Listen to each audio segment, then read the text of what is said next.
Idol, may nakapagsabi na ang workout na lang everyday ay 30 minutes at masama na after 30 minutes. Ang masasabi ko dyan, di naman lahat tayo gusto maging bodybuilder.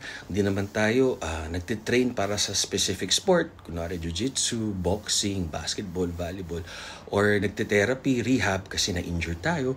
So iba-iba talaga. Kung ang goal mo lang naman ay maging fit and healthy, tama yung 30 minutes a day, pwede nga 15 minutes lang. Tapos every other day, haluan mo lang ng konting walking, jogging, sprinting, volleyball, kahit na anong activity for recovery na magpapasaya sa'yo tsaka sa mental health mo. Kasi ang 15 minutes na konting blood circulation, pawis, like walking, clears the mind, fights depression. Happy hormones, endorphins ang tawag doon. Ngayon, kung gusto naman natin bodybuilding o maging sexy, so siguro mga 30 minutes to an hour, ganyan. Huwag na lumagpas. Pero kung gusto nyo, do what works for you. Basta kaya natin, di ba? Kaya mag-workout everyday. Tama kayo, mali ako. I'm not your doctor. Do what works for you. Happy, healthy.